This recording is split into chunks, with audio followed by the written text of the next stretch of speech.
Hi, another update on the old home decorations. I'm stripping all this door frame now. As you can see, I'm finding holes where people have filled. That actually is paint, but it's been filled as well. I'm trying to get this window out to clean up. Done all the putty the other side. Well, as you can see, I'm doing a lot of repair work, especially on this door. This would have been an outer door. I think it's up there, you can see. It's around here somewhere. I think it's here. You might be able to see there. There you go. There. I'll show you around the other side in a minute, but that's where an old lock could have been on the inside. So, yeah. So I've took off the, I've got to take this off, the old catch, clean all this up. I've tried to, I've stripped this as best I can to get this wallpaper up, the lining paper ready. So I'll close that off and I'll walk round the other side. Here you go, you might be able to see a bit better here. There you go. This is the, I've cleaned all that out. So that would have been where the original lock would have been. Well, not a lock, there must have been something on here. You can see where they've filled a bit of wood here. Because this was actually the back wall of the house. So you would not have had any of this here. This wouldn't have been here when this was built in 1908. So this would have been the back door into the house. So there you go. So I'm going to fill that. That's been filled as well already. So I'm going to smooth that all out, and you can see where there's little crevices where all old blocks were and whatever. So I'll just tidy all that up. But actually this has come out quite nice. The window, you can see up the top here. Oh, a bit too high there, Mark. You can just about see there. That's all putty. So I need to just take that out, and this window then. Yeah, this window here. You can see that. There you go, there's the rest of the putty here, the top. This will just slide out this way. So, but yeah, I was going to do this last bit because I've done this bit here.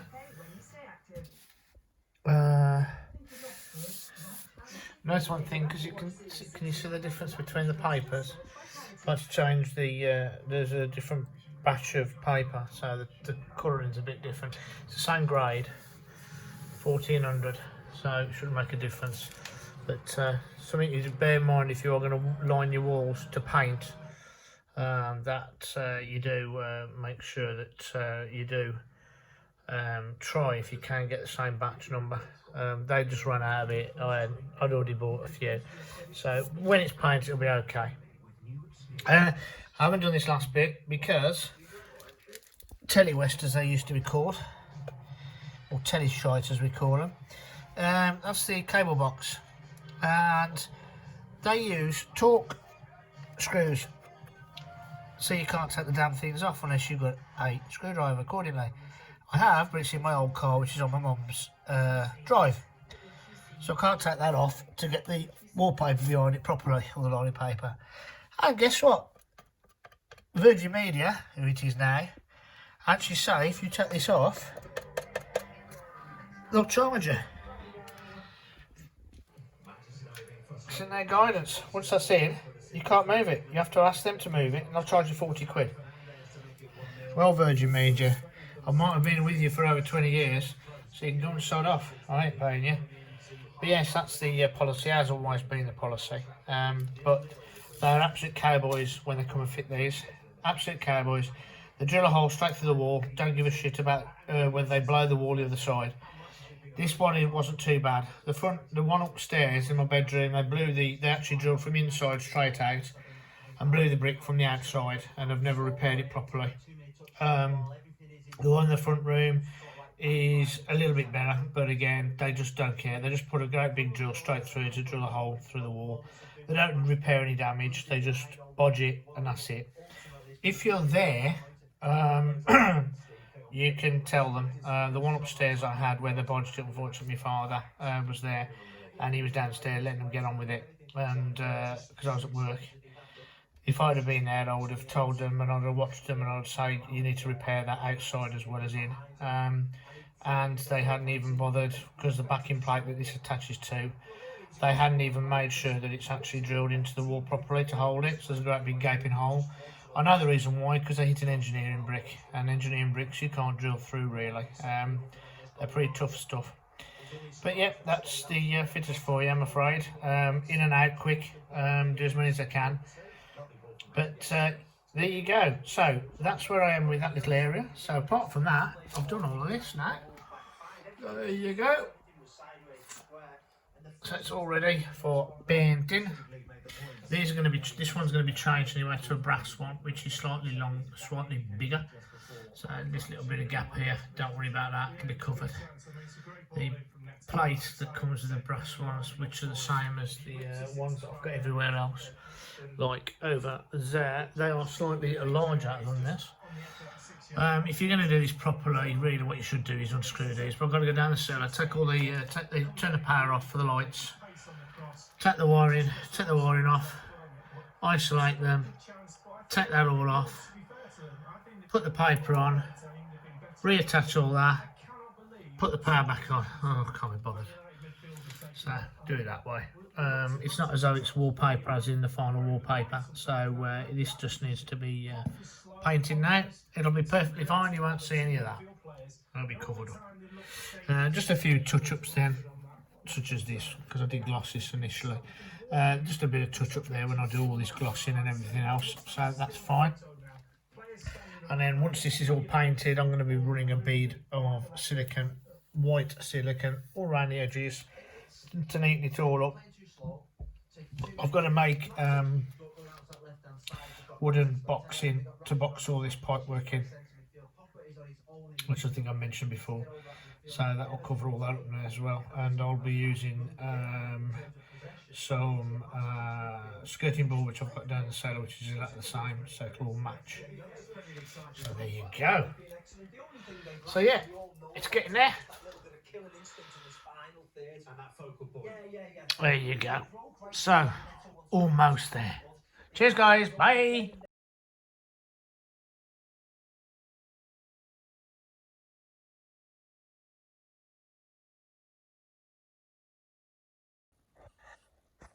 Hi everyone, I hope you enjoyed the first part of this upload, or update should I say.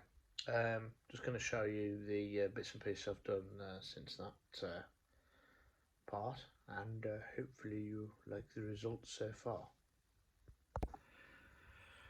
Well, at the end of that, just previously, you probably saw me with holes in the wall, and it's the it's basically the joined in sort of area between the dining room and the living room, and that's the cellar down there. So this you probably saw in the pictures where there was holes all the way down there and up there. Basically, there was a telephone here years ago, and the BT, or British Telecom as they were called,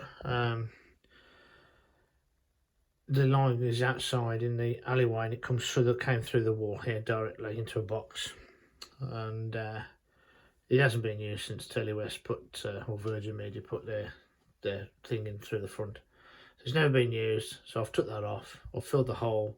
The wire that was coming through the wall comes directly through, so I've poked that through the hole. So the wiring is still outside, which is attached to the telephone line up on the pylons, etc. So if it needs to be reconnected, it can be.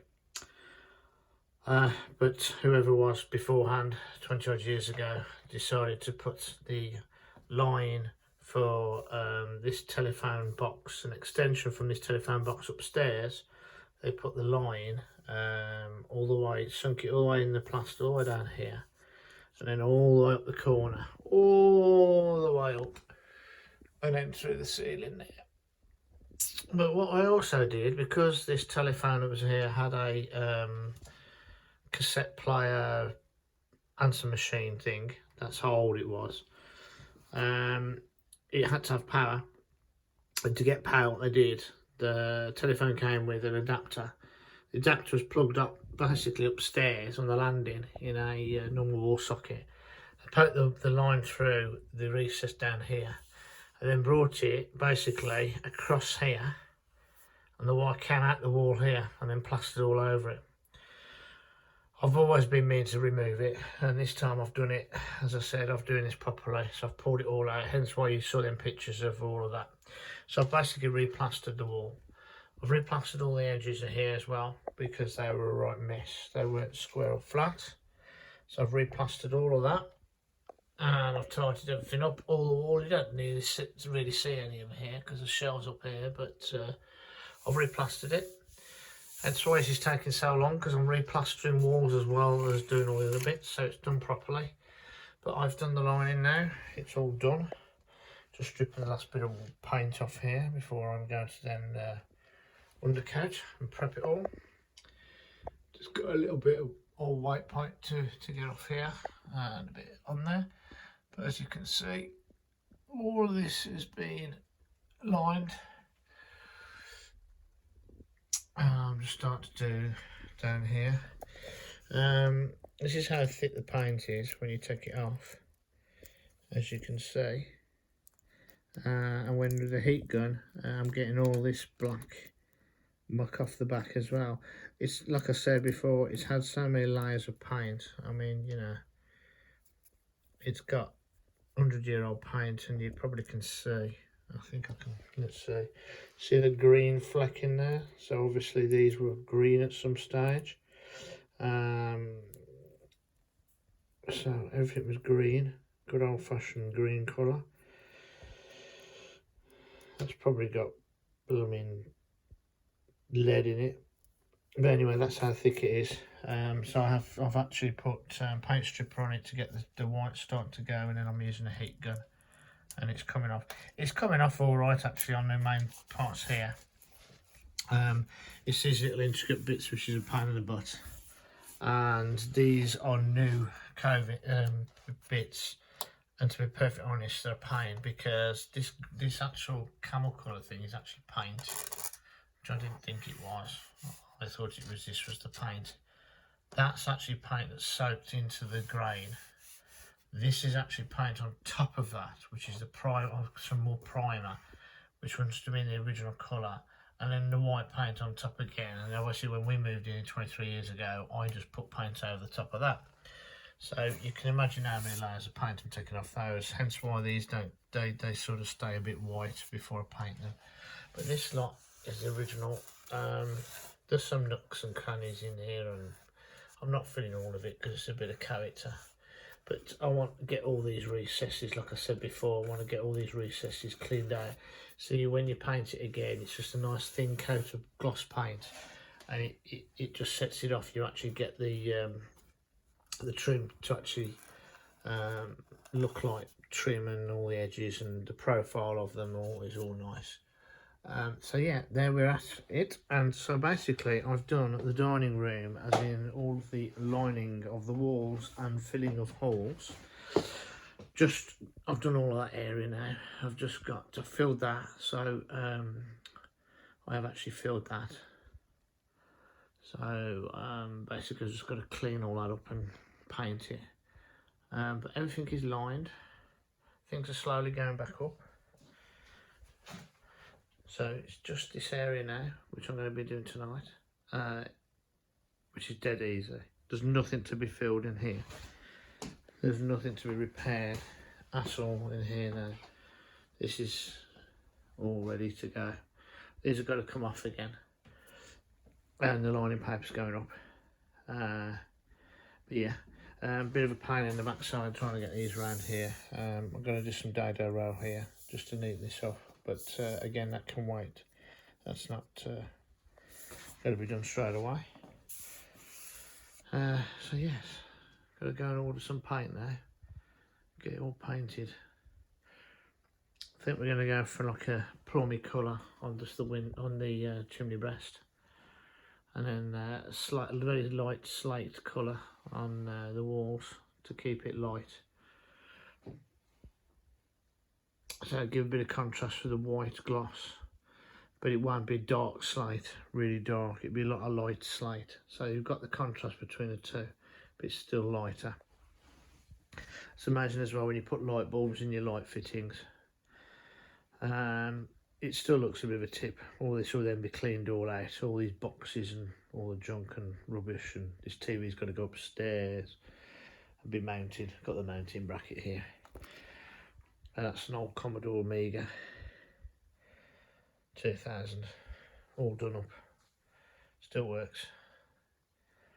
But I mean by done up, it's got a hard drive in it, and it had all the top graphics cards put in it and everything. Many years ago, 30 years ago. Is it 30? Yeah, 30 odd years ago. I think it was 1987 they came out, wasn't it? Something like that, 87, 88. Something like that. And it's an original Commodore CBM monitor as well, which is very rare. But yeah, so Sleepy Cat, that's all he does.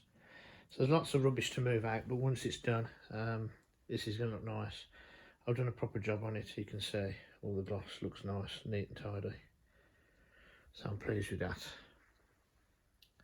I'm pleased with the fireplace, if you remember, that was a nightmare to do. So yeah, there you go guys. Catch you later. Bye.